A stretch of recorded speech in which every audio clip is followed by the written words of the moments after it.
Assalamualaikum warahmatullahi wabarakatuh. Hello guys, welcome back to my channel. Gimana kabar teman-teman? Semoga tetap sehat dan semangat ya. Di video kali ini, aku akan ngejelasin tentang teks anekdot.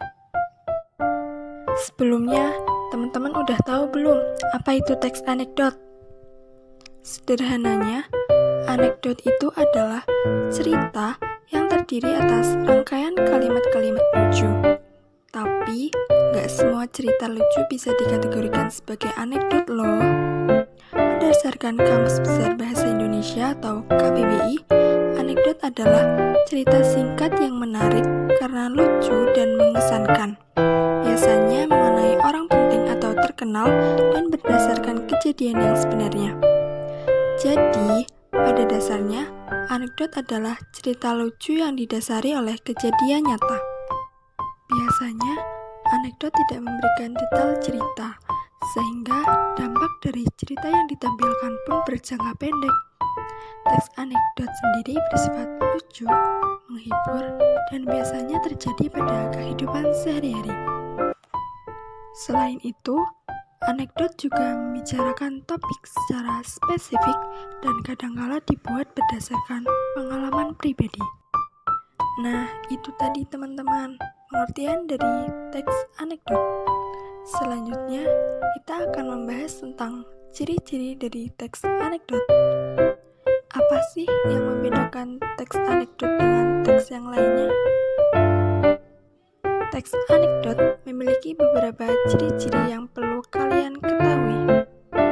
Ciri-ciri tersebut diantaranya yaitu: pertama, bersifat humor atau lelucon, yang artinya teks anekdot berisikan kisah-kisah lucu atau bualan.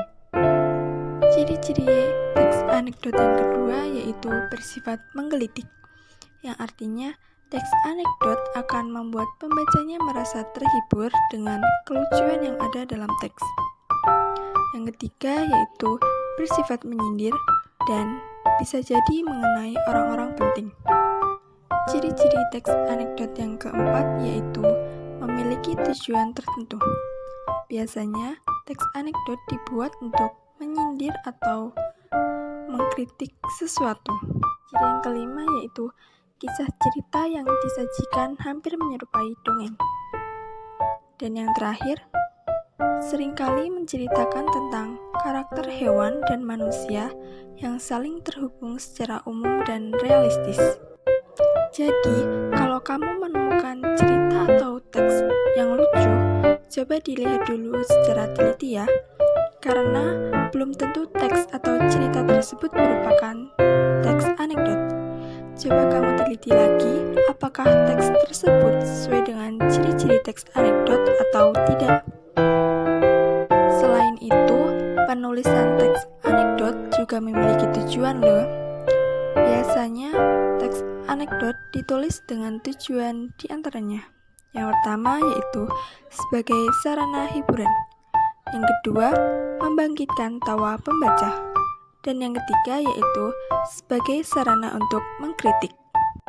Wah, ternyata mengkritik bisa juga ya disampaikan dengan cara yang lucu dan menghibur. Gak perlu pakai kalimat-kalimat yang kasar dan menyakitkan hati. Hayo, siapa di sini yang masih suka mengkritik dengan cara yang kasar dan menyakitkan hati? Jangan begitu ya guys. Kritik itu harus bersifat membangun, bukan malah menjatuhkan. Oke? Nah guys, biar nggak bingung contoh teks anekdot itu yang seperti apa, mari kita perhatikan contoh teks anekdot berikut ini. Ical, Le, ternyata banyak politisi di negara kita yang sudah kaya raya ya. Ale, kalau masalah itu aku juga sudah tahu, Cal. Ical, saking kayanya mereka sampai mampu memiliki baju termahal di Indonesia loh. Ale, hah? Baju termahal di Indonesia? Baju apa itu? Ical, ya apalagi kalau bukan baju tahanan KPK. Ale, kok malah baju tahanan KPK? Ical, iyalah, coba saja kamu pikir.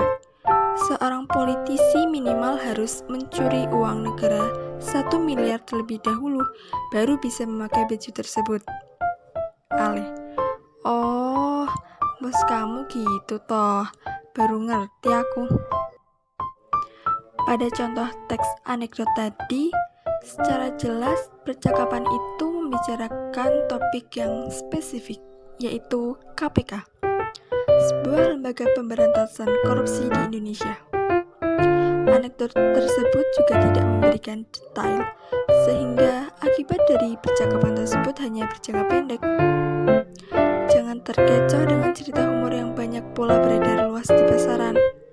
Cerita humor yang berbentuk novel atau komik biasanya berisi detail sehingga dampak dari cerita tersebut berjangka panjang. Selain itu, biasanya cerita tersebut dibuat agar para pembaca merasa termotivasi atau pencerita sengaja membagi pengalamannya kepada orang lain. Dalam cerita humor, tidak semua unsurnya berdasarkan pengalaman pribadi atau fakta. Mudahnya, cerita tersebut bisa dibuat-buat atau hanya bualan semata. Untuk sekarang ini, teks anekdot tidak hanya dilakukan melalui lisan, tetapi juga tulisan. Selain itu, teks anekdot dapat berupa meme atau komik strip pendek yang sekarang banyak diunggah di media sosial, terutama Instagram. Kalian pastinya familiar dong. Dengan perkembangan informasi dan berita yang sangat cepat, para pengguna ini kemudian membuat anekdot-anekdot dari kejadian yang masih hangat. Tidak jarang juga anekdot digunakan untuk senjata promosi atau bahkan menyindir kejadian-kejadian yang sedang hangat. Seperti definisi yang diberikan di KBBI, anekdot biasanya juga mengenai orang penting atau orang terkenal. Oleh sebab itu, tidak jarang pula anekdot dijadikan sebagai lelucon yang dirujuk ke satu orang yang spesifik. Jadi begitu teman-teman penjelasan mengenai teks anekdot. Mudah kan menulis teks anekdot? Untuk sekarang ini, teks-teks anekdot lebih sering digunakan untuk mengkritik dengan nada menyindir. Tentunya mengkritik kondisi sosial, politik, dan budaya-budaya yang belakangan ini hangat terjadi. Kalau misal dari penjelasan aku tadi ada yang belum bisa dipahami, boleh banget kok bertanya di chat kolom komentar di bawah ini. Baik, mungkin cukup itu saja dari video pembelajaran kali ini. Semoga apa yang aku sampaikan tadi ke kalian dapat bermanfaat untuk kalian semua dan aku pribadi tentunya. Apabila ada kurang lebihnya mohon maaf yang sebesar-besarnya. Terima kasih juga untuk kalian semua yang udah nonton video aku kali ini. Wassalamualaikum warahmatullahi wabarakatuh. See you next video teman-teman. Dah.